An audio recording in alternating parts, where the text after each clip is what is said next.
தங்கம் வாங்குறத குறைச்சிக்கோங்க அப்படின்னு ஒரு வேண்டுகோளை மக்களுக்கு பிரதமர் விதிச்சிருக்காங்க. அவரோட சார்பில் என்ன சொல்றாரு அப்படிங்கிறது நமக்கு தெரியாது.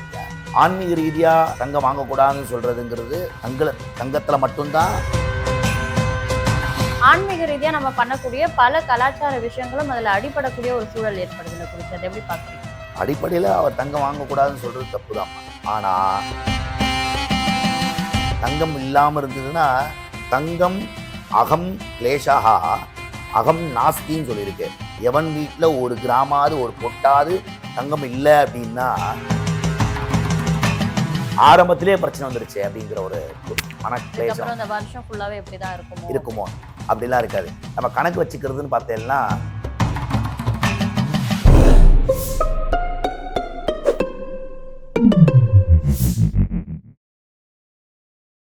ஸ்ரீராம் குருஜி ஊடக நேயர்களுக்கு வணக்கம். நான் உங்கள் பவித்ரா சிவகுமார். ஆலயம் தொழுவது மட்டுமல்ல ஆன்மீகம், அதன் ஆழம் அதிகம் அப்படின்றத உணர்த்துற வகையில பல்வேறு ஆன்மீக தகவல்களை பகிர்ந்துக்கிறதுக்காக இன்றைக்கு நம்ம கூட ஸ்ரீராம் குருஜி அவர்கள் இணைஞ்சிருக்காங்க. வணக்கம். வணக்கம். இந்தியாவை பொறுத்த அளவுல மகாலட்சுமியின் சொரூபமா பார்க்கப்படுற ஒரு முக்கிய பொருள் வந்து தங்க நகை. ஆனா அந்த தங்க நகை வாங்காதீங்க அப்படின்னு நம்மளுடைய பிரதமர் ஒரு அறிவிப்பு வெளியிட்டிருக்காரு. அது எதற்காகனா, இந்தியாவுல இருக்கக்கூடிய அந்த பொருளாதார பற்றாக்குறை காரணமாக தங்கம் வாங்குறத குறைச்சிக்கோங்க அப்படின்னு ஒரு வேண்டுகோளை மக்களுக்கு பிரதமர் விதிச்சிருக்காங்க. இந்த குறித்து ஆன்மீக ரீதியா இப்ப மகாலட்சுமி வீட்டுக்குள்ள வர்றதுல தடை ஏற்பட்டிருக்கு அப்படின்னும் பொழுது ஆன்மீக ரீதியா இந்தியாவுல என்ன மாதிரியான தாக்கம் ஏற்பட்டிருக்கு அப்படின்னு நீங்க பாக்குறீங்க? நம்ம பார்க்கணுன்னு பார்த்தேன்னா ஆன்மீக ரீதியாக இப்போ எல்லா கோவில்லையுமே இருக்கிற உண்டியில் போடுற நகையெல்லாம் உருக்கி கட்டியாக எடுத்து சேவ் பண்ணி அவங்கவுங்க வீட்டில் அமைச்சர் வீட்டில் இருந்த பேர்லாம் வச்சுட்டு போயிட்டாங்க. இவர் ஒன்று யோசிக்கிறாருங்கிற போது தங்கத்தை வாங்காதீங்கன்னு சொல்கிறது வந்து தப்புன்னு சொல்லலாம், தப்பு இல்லைன்னு சொல்லலாம். அவரோட சார்பில் என்ன சொல்கிறாரு அப்படிங்கிறது நம்மளுக்கு தெரியாது இல்லையா. ஆன்மீக ரீதியாக தங்கம் வாங்கக்கூடாதுன்னு சொல்கிறதுங்கிறது தங்கத்தில் மட்டும்தான் ஒரு ஐஸ்வர்யம், தனம், தானியங்கள்லாம் சேரக்கூடிய ஒரு வஸ்து. வேணும்னா அதை பணமாக மாற்றிக்கலாம், வேண்டான்னா வீட்டிலேயே வச்சுக்கலாம். மகாலட்சுமி ஆனப்பட்டவள் சொர்ணத்துலேயும் ரஜதத்துலேயும் வெள்ளியிலையும் தங்கத்துலேயும் தான் குடிகொண்டு இருக்கான்னு அந்த காலத்துலேயும் சாஸ்திரத்தை சொல்லியிருக்கு. அந்த சாஸ்திரத்தில் சொன்ன விஷயத்த இவர் மறுக்கிறார் அப்படின்னா அவர் ஒரு ஆன்மீக ரீதியாக நம்ம சொல்கிறோம், வர்த்தக ரீதியாக அவர் ஒரு பிளான் பண்ணியிருக்கலாம். இப்போ எல்லாரும் ஷேரில் கோல்டை பொண்ணு இன்வெஸ்ட் பண்ணுறார். அந்த ஷேரில் கோல்டை இன்வெஸ்ட் பண்ணும்போது நம்மளுக்கு 1 கிராம் தங்கமானப்பட்டது 1700 2000 இருந்தால் நீங்கள் ஷேரில் இன்வெஸ்ட் பண்ணலாம் அதுக்கு அதிகமாகும். அதுக்கு அதிகமாச்சு அப்படின்னா வாங்குறவனுக்கு வேண்டிய வசதிகள் வரும், நமக்கு வருமானு கேட்டால் இருக்காது. என் தங்கத்தை நான் வச்சுக்கிறேன், அவங்க தங்கத்தை அவங்க வச்சுக்கிட்டோம். இது அது ஒரு நடைமுறையில் ஆன்மீக ரீதியாக சொல்லணும்னா இதுதான் நம்ம சொல்ல முடியும். இப்போ நம்ம பண்பாட்டை பொறுத்த வரைக்கும் பாத்தீங்கன்னா, ஒரு திருமணத்துல கூட ஒரு தாலி கூட தங்கத்துல தான் நம்ம கட்டுறோம். ஆனா திருமணத்திற்காக தங்கம் வாங்காதீங்க அப்படின்னு சொல்லும் பொழுது ஆன்மீக ரீதியா நம்ம பண்ணக்கூடிய பல கலாச்சார விஷயங்களும் அதுல அடிபடக்கூடிய ஒரு சூழல் ஏற்படுதுல குறிச்சு அதை எப்படி பாக்குறீங்க? அடிப்படையில் அவர் தங்கம் வாங்கக்கூடாதுன்னு சொல்றது தப்புதாம்மா. ஆனா அவரோட சௌரியத்துக்கு ஒரு விஷயத்த சொல்லிருக்கலாம். சௌரியம் மீன்ஸ் கவர்மெண்ட்டு, சென்ட்ரல் கவர்மெண்ட்டு சார்ந்த விஷயத்துக்கு. ஆனால் நீங்கள் வாங்காமல் இருக்கிறது தப்புன்னு ஆன்மீக ரீதியாக நான் சொல்லுவேன். வாங்குங்க, நம்ம வேலையை நம்ம பார்ப்போம், அவங்க வேலையை அவங்க பார்க்கட்டும். தங்கம் இல்லாமல் இருந்ததுன்னா தங்கம் அகம் கிளேஷாகா அகம் நாஸ்தின்னு சொல்லியிருக்கு. எவன் வீட்டில் ஒரு கிராமாவது ஒரு பொட்டாவது தங்கம் இல்லை அப்படின்னா குளம் நாஸ்தின்னு சொல்லியிருக்கு. குளமே நாஸ்தி ஆகிடுமா? எப்படி குளம் நாஸ்தி ஆகும்னா, எங்கள் தங்கம் வாங்கலைன்னா எப்படிங்க குளம் நாஸ்தி? அக்ஷய திருத்தின்னு ஒன்று போயிடுச்சு. இப்போ அக்ஷய திருத்தியும் போது தங்கம் வாங்க சொல்லலை. ஏன் போய் ஒரு தங்கத்தில் போயிட்டு நம்ம ஸ்பெண்ட் பண்ணுறோன்னா, அந்த தங்கத்தில் ஸ்பெண்ட் பண்ணுற ஒரு சந்தோஷம், நம்மளுக்கு ஆனந்தம், அந்த தங்கத்தை வச்சிட்டு இருக்கிற போது ஒரு சந்தோஷம். அதை பார்த்துட்டே என்கிட்ட ஒரு 50 பவுன் என் பொண்ணுக்காக சேர்த்து வச்சுருக்கேன், 25 பவுன் சேர்த்து வச்சுருக்கேன்னு சொல்கிறதுல தானே ஒரு மாப்பிள்ளையே அமையிறான். அது சொல்கிறதுனால தான் ஒரு பொண்ணே அமைகிறது இல்லையா. மாப்பிள்ளைக்கு காரு கொடுத்துட்றேன், ஒரு 20 லட்ச ரூபா கொடுத்தேன்னா மாப்பிள்ளை அமையுமோ? ஒரு காலில் ஒரு பொட்டு போட்டால் தான் மகாலட்சுமி கடாட்சம், மூக்குத்தி தங்கத்தில் போட்டால் தான், மூக்குத்தி போட்டால் தான் ஒரு அழகு, தாலி ஒரு தங்கத்தில் இருந்தால் தான். என்னதான் தாலி கயரில் நிறையா அந்த காலத்தை போட்டுட்டு இருந்தாங்க, இப்போ கொடியாக போட்டுக்கிட்டு தங்கம் தான் பிரதானமாக இருக்குது, தங்கம் தான் சேலிஸ்டாக இருக்குது அப்படிங்கிற ஒரு வஸ்துவை நம்ம மக்கள் தவிர்க்க மாட்டாங்கன்னு நான் நினைக்கிறேன். அதனால் மகாலட்சுமி வச்சுக்கிறது நல்லது.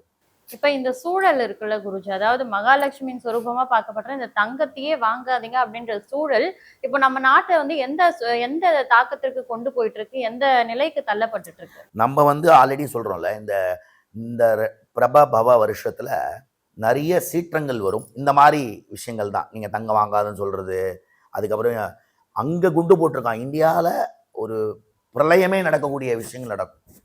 பிரளயமே நடக்கும். சுனாமி அளவுக்கு ஒரு ஜலம் அடிச்சுட்டு போகலாம். இது குண்டு அங்கே போட்டவன் இங்கேயும் போடுறதுக்கு வாய்ப்பு இருக்குது, இங்கேயும் போடுறதுக்கு வாய்ப்பு இருக்குது. நம்மளுக்கும் சீற்றங்கள் வர்றான் இல்லையா? அதனால் அவரவர்கள் எது மகாலட்சுமின்னு புரிஞ்சவங்க தங்கம் வாங்கி வழிபடுங்க. நம்ம எல்லா சொல்கிறதையும் கேட்டுட்டா நம்ம வாழ முடியாது. சுவாமி சொல்கிறத கேட்டுட்டா நம்ம ஒழுங்காக நடந்துட மாட்டோம். சுவாமிகிட்டே போகிறோம், சுவாமிகிட்டே ஒரு கேள்வி கேட்குறோம். என்ன கேட்குறோன்னா, இது நீ செஞ்சிட்டேன்னா நான் அதை செய்கிறேன். அவர்கிட்டயே ஒரு டேர்ம் அண்ட் கண்டிஷன் போட்டுட்டு தான் நான் வேலை பார்க்குறோம். அந்த மாதிரி தான் கவர்மெண்ட்டும். அந்த என்னென்னா, எப்பா நீ வந்து தங்கம் வாங்காமல் இருந்தேன்னா நான் அவள்கிட்ட வந்து கையெழுத்து போட்டிருக்கேன் சில விஷயத்துக்காக, அப்போ நம்ம நல்லது நடக்கும். எல்லாம் டிஜிட்டலாக போயிடுது. எல்லாமே டிஜிட்டலாக போயிடுது. ஒரு கூகுள் பே பண்ணுறோம், கையில் பைசா தனம் லக்ஷ்மி இல்லை. அப்போ லக்ஷ்மியாக வந்து தங்கம் மட்டும்தான், வெள்ளி மட்டும்தான் இருக்கு இல்லையா? அதனால் தங்கத்தை வாங்காமல் இருக்க வேண்டாம், வாங்குங்கோ. ஆனால் அளவோடு தங்கம் வச்சுக்கிறதுக்கு வேண்டிய விஷயங்களை பண்ணுறாரோன்னு தெரியாது. இப்போது 500 1000 போச்சு, 2000 போச்சு, அடுத்து தங்கமும் போச்சு அப்படின்னா தங்கத்தை தூக்கி எங்கே வச்சுக்கிறது? அதோட வேல்யூன்னு ஒன்று இருக்குல்ல. ஏன்னா அது வேல்யூ ஜாஸ்தியாக இருந்தாலும் தங்கம் மகாலட்சுமி ரூபம், குபேரர் ரூபம். நம்ம வீட்டுக்கு தனங்கள் தானியங்கள் வரணும்னா ஒரு வீட்டில் தங்கம் இருக்கணும். அது இல்லாமல் இருந்தது அப்படின்னா சகல ஐஸ்வர்யம் போயிடும். துர்தேவதைகள்லாம் உள்ளே வந்துடுவா. என்னென்னா, யமதர்மராஜாவோட பொண்டாட்டி பேர் ஐயோன்னு பேர். அதுதான் ஐயோன்னு சொல்லக்கூடாதுன்னு சொல்கிறது சாஸ்திரத்தில். அந்த ஐயோ உள்ளே உட்காந்துட்டான்னா பொண்டாட்டி பிள்ளைக்கு சண்டை தான், ஹஸ்பண்ட் ஒய்ஃபுக்கு சண்டை தான், அப்பா அம்மாவுக்கு சண்டை தான் வரும். சண்டை வர வேண்டாம் அப்படின்னா நம்ம தங்கத்தை வாங்கி வச்சுக்கலாம். இப்போ அதை தொடர்ந்து இன்னொரு விஷயமும் சொல்லியிருந்தார் நம்முடைய பிரதமர். என்னன்னா, நிறைய பேர் வந்து இந்த பெட்ரோல் டீசல் போட்டு ஆபீஸுக்கு போறதை தவிர்த்து வீட்டிலேயே ஒர்க் ஃப்ரம் ஹோம் பண்ணுங்க அப்படின்ற மாதிரி சொல்லியிருந்தாரு. இப்போ நம்ம வீட்டை தாண்டி ஒரு பிழைப்பு தேடி வெளியிடத்திற்கு போகும் பொழுது அங்க 4 பேரை சந்திப்போம். அதுலயும் சில பேர் குறிப்பா சொல்றது என்னன்னா, கடவுள் வந்து நேரடியா ஒருத்தவங்களுக்கு காட்சி கொடுக்க மாட்டாரு, மற்றொருவரோட ரூபத்துல தான் வருவார். வெளியே போகாத ஒரு சூழலே ஏற்பட்டு நம்ம வீட்டுக்குள்ளே ஒர்க் ஃப்ரம் ஹோம் இப்படி எல்லாம் பண்ணும் பொழுது இது என்ன மாதிரியான ஆன்மீக தாக்கத்தை ஏற்படுத்தும்? ஐடி படித்தவங்க, ஸ்கூல் படித்தவங்க, ப்ரொஃபஸர், வேலைக்கு போகிறவங்களாம் ஒர்க் ஃப்ரம் ஹோம்லாம். நான்லாம் என்ன பண்ணணும்? நான் ஒர்க் ஃப்ரம் ஹோம் ஹோமத்தை வந்து வீட்டுக்குள்ளேயே பண்ணிவிட்டு நீங்கள் ஹோமம் பண்ணிட்டேன்னு சொல்லி பைசா கொடுத்தா நீங்கள் கொடுத்துருவீங்களா? ஒரு கிரகப்பிரவேசம் பண்ணுறீங்கம்மா, வீட்டில் டெக்கரேஷன் நீங்கள் பண்ணிடுறீங்க, ஓகேவா? ஸ்ரீராம் குருஜி நீங்கள் உங்கள் வீட்டிலே ஹோமத்தை பண்ணுங்க, நான் பைசா கொடுத்துன்னு சொன்னால் கொடுத்துருவீங்களா? கொடுப்பீங்களான்னு கேட்குறேன். முடியாது. ஏன் முடியாது? வீட்டுக்கு வந்து பண்ணும்பொழுது அந்த ஒரு பலன் கிடைக்கும். கரெக்டா? ஒரு கிரகப்பிரவேசம், கல்யாணம், இதே கல்யாணம், ஒன்று யூஎஸ், பையன் சென்னை, நான் தாலியை காமிச்சிட்றேன்பா, கட்டின மாதிரி இஷ்டம், நீ அங்கே வாழ்ந்துக்கோ நான் இங்கே வாழ்ந்துக்கிறேன் அப்படின்னு சொன்னால் நல்லாயிருக்கும் இல்லையா? அது அந்த மாதிரி இருக்குது. அவர் எந்த நோக்கத்தில் சொன்னான்னு தெரியாது. எங்களெல்லாம் அழிச்சிட வேண்டாம். ஏன்னா நாங்கள்லாம் ஒரு பொழப்பு போகணும் அப்படின்னா 3 மணி 4 மணிக்கு எழுந்து ஒரு கிரகப்பிரவேசம் கல்யாணம்னு போனால் தான் எங்களுக்கு பொழப்பு. இப்போ என்னென்னா, நீங்கள் சொல்கிறத வச்சு பார்க்கும்போது நாங்களும் ஒர்க் ஃப்ரம் ஹோம் பார்க்கணும் போல் இல்லையா? நாங்கள் ஒர்க் ஃப்ரம் ஹோம் பார்த்தா லோகமே அழிஞ்சு போயிடும். சுவாமி ஒர்க் ஃப்ரம் ஹோம் பார்த்தாருன்னா உலகமே அழிஞ்சு போயிடும். கொரோனான்னு ஒன்று வந்தது. அந்த கொரோனா சமயத்தில் எவ்வளோ பேர் கோயிலுக்கு போக முடியாமல் செத்தாங்கன்றது அவங்களுக்கு மட்டும்தான் தெரியும். நான் சொல்கிறது கொஞ்சம் பெரியவங்களெல்லாம் சொல்கிறேன். தினமும் கோயில் போயிட்டுருக்காங்க. கோவிலில் போயிட்டு ஒரு 2 நிமிஷம் உட்காந்தான்னா அந்த பிரச்சனை மெயின் ரிலாக்ஸ் ஆகுங்கிறதுக்கு கோயிலுக்கு போயிட்டு இருந்தவங்கெல்லாம் போகாமல் இருந்ததுன்னு அது செத்து போயிட்டாங்க இல்லையா? கொரோனாவும் சாகலை, போகாமல் இருந்ததுனால. டிப்ரெஷன் எப்படி வரும் அப்படின்னா, இந்த மாதிரி ஒரு விஷயங்களை ஏதாவது சொல்லி ஏதாவது பண்ணி, நான் என்ன சொல்கிறேன்னா, யார் வேணால் என்ன வேணால் சொல்லிட்டு போட்டோம், நம்ம வேலையை பார்த்தா தான் நம்மளுக்கு ஆகாரம். அதனால் நாங்கள் ஒர்க் ஃப்ரம் ஹோம் பார்க்க முடியாது, கோவிலில் வேலை பார்க்குற ஒரு சிவாச்சாரியர் ஒர்க் ஃப்ரம் ஹோம் பார்க்க முடியாது, காய்கறி வண்டி தள்ளுறவும் ஒர்க் ஃப்ரம் ஹோம் பார்க்க முடியாது, ஒரு விவசாயி அறுவடை பண்ணி அது அறுத்தாதான் அரிசி வரும், அந்த அரிசி சாப்பிட்ணுன்னா நான் விவசாயம் பண்ணணும் இல்லையா? தண்ணி பாய்ச்சணும், அது 4 மாதம் 5 மாதம் நான் பார்க்கணும், அப்போ தான் சாப்பாடு. அதெல்லாம் ஒழிச்சிடலாமா இல்லையா? அவர் எப்படி ஒர்க் ஃப்ரம் ஹோம்?